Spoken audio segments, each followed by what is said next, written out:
In 2014, a comedy movie nearly triggered an international crisis. A major Hollywood studio was hacked, private emails were leaked, unreleased movies appeared online, executives panicked. The FBI launched an investigation, and soon the attack was linked to one of the most secretive countries on Earth, North Korea. But this wasn't a missile strike. It wasn't a military operation. It was a cyber attack. A digital battle fought with keyboards instead of weapons. And before it was over, the world would discover something terrifying. Because for the first time, a movie had sparked what looked like an international cyber war. This is the story of the hacker who took down North Korea. The story begins in Hollywood.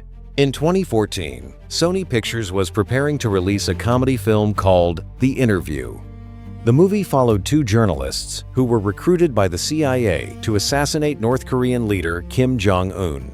The film was designed as satire, a ridiculous comedy, but North Korea didn't see it that way. Government officials publicly condemned the movie. They called it an act of war. At first, many people dismissed the threats. After all, countries complain about movies all the time. Nobody expected what would happen next. Because while Sony continued preparing for release, someone else was preparing something very different. A cyber attack unlike anything the entertainment industry had ever seen. And when it arrived, it would bring one of Hollywood's biggest companies to its knees. On the morning of the 24th of November, 2014, employees at Sony Pictures arrived at work expecting an ordinary day. Instead, their computer screens displayed a terrifying message. A group calling itself the Guardians of Peace claimed responsibility for a massive breach. The message warned Sony that they had stolen enormous amounts of confidential data, and they weren't bluffing. Within days, private company information began appearing online. Thousands of internal documents leaked onto the internet. Then came something even worse. Private emails, conversations executives believed nobody would ever see. Embarrassing discussions, confidential negotiations, personal arguments, unfiltered opinions. Suddenly, some of Hollywood's most powerful people found their private conversations exposed to the entire world. The damage spread rapidly.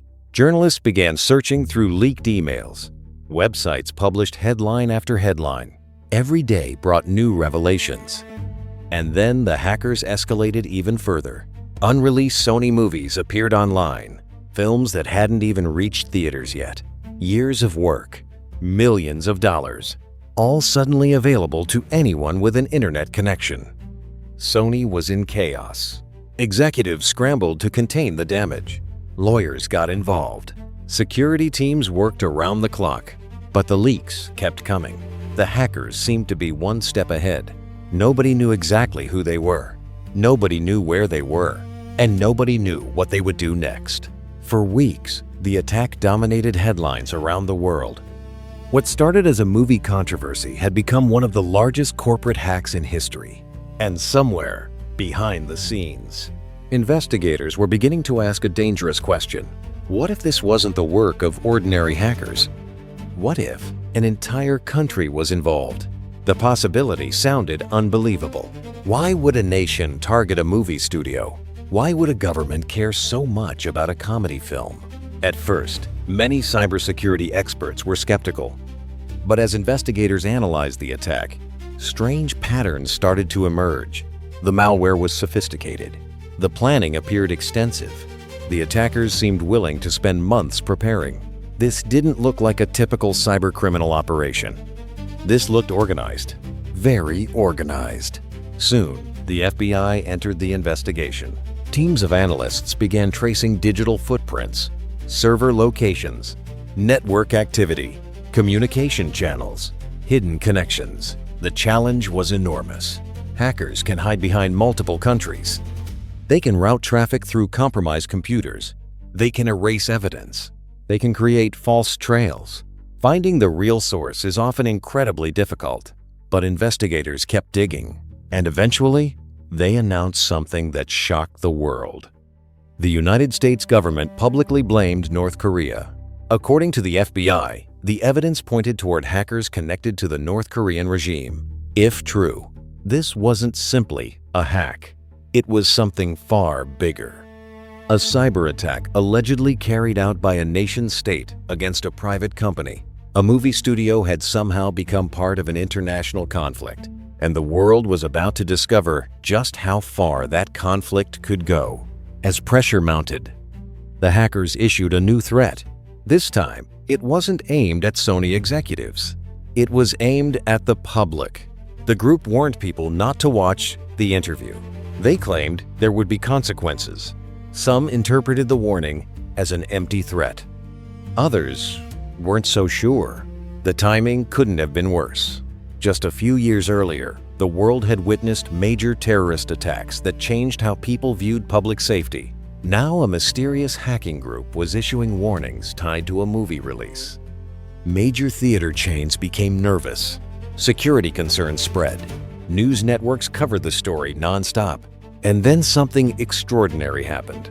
Several major theater chains announced they would not show the movie. Theaters began pulling out, one after another. Sony suddenly faced an impossible situation: release the film and risk public backlash, or cancel it and appear to surrender to the hackers.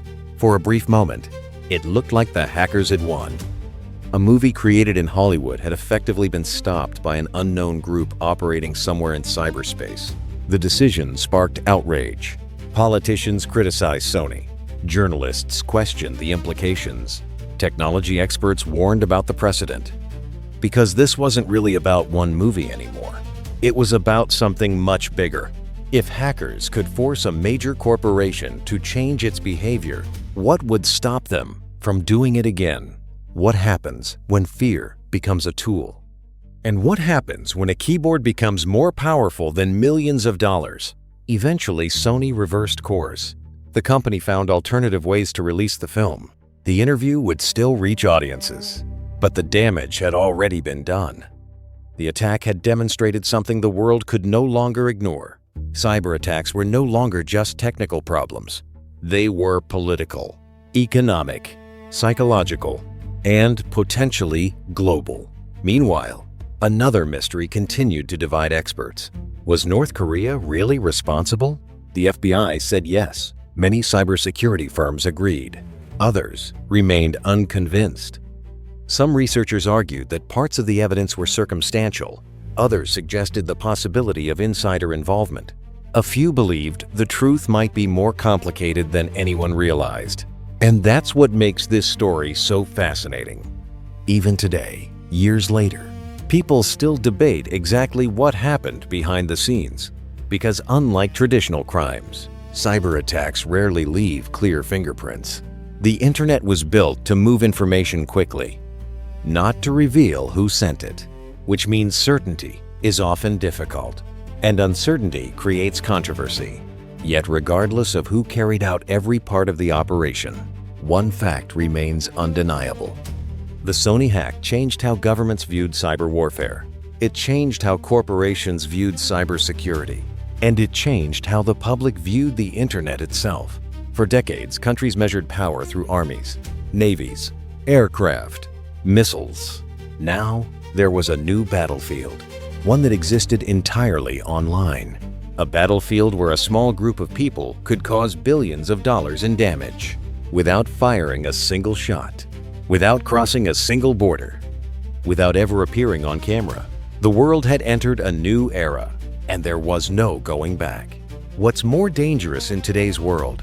Missiles or keyboards? Comment missiles or keyboards below. Maybe that's what made the Sony hack so different from everything that came before it. It wasn't the largest cyber attack in history. It wasn't the most expensive. And it wasn't the last. But it forced millions of people to confront a question they had never seriously considered. What happens when a nation can project power through the internet?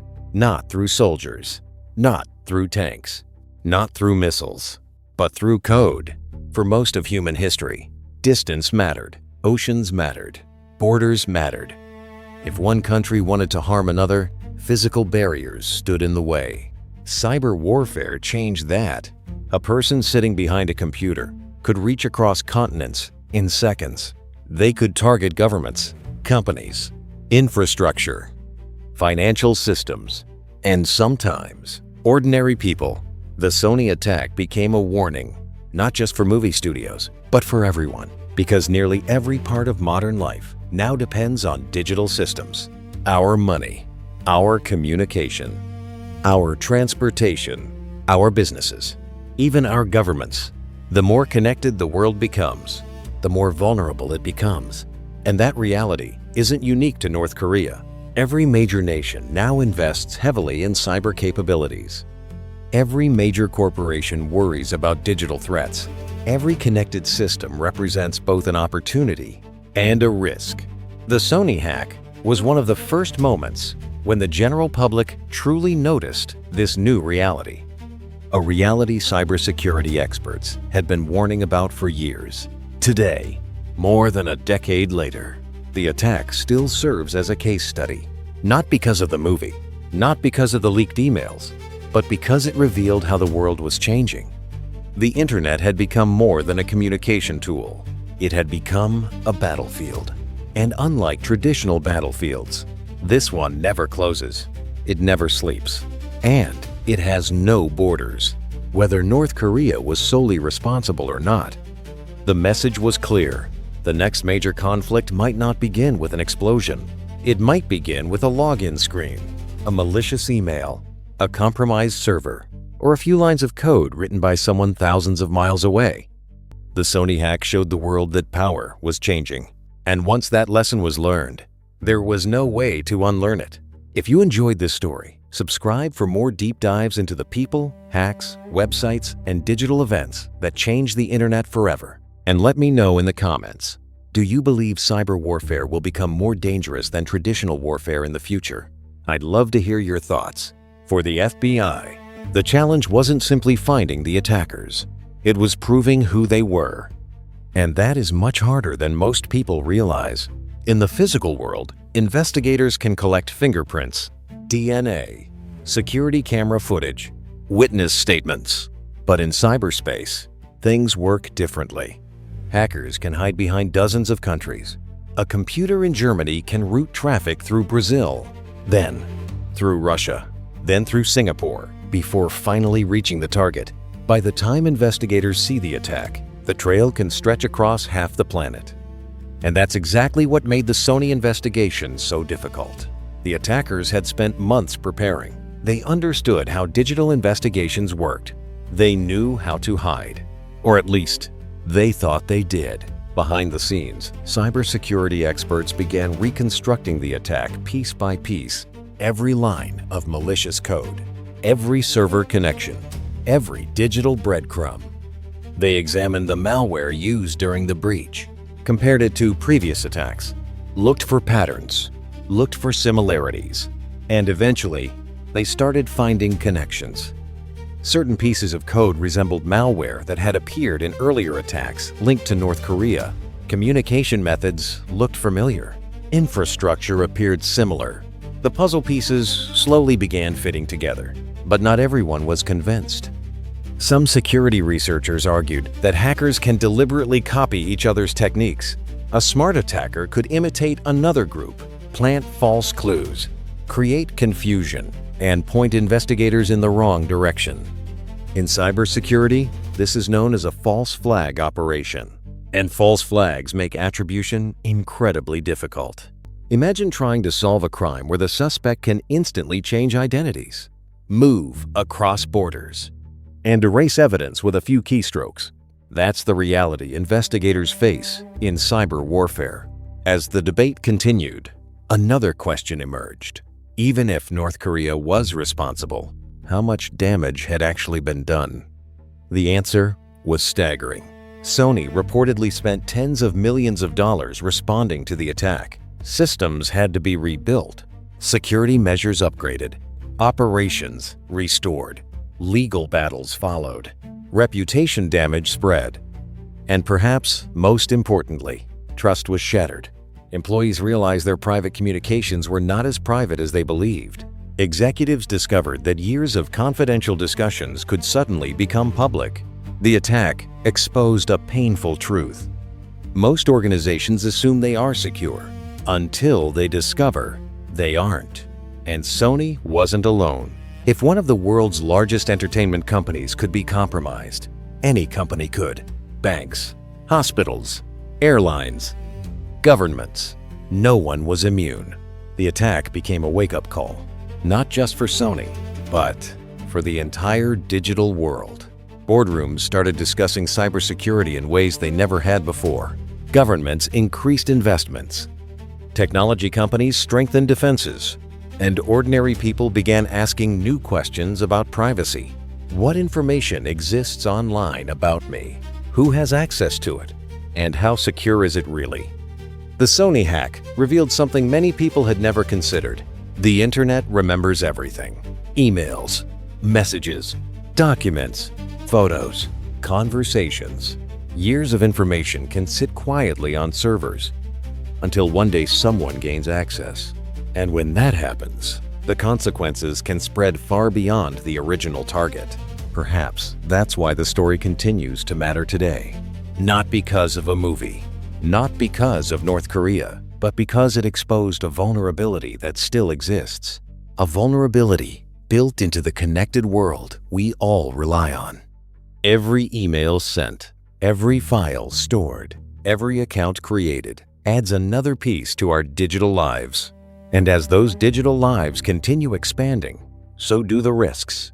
The Sony attack wasn't the end of cyber warfare. In many ways, it was only the beginning. The most surprising part of this story is that North Korea may not have been the biggest winner, and Sony may not have been the biggest loser.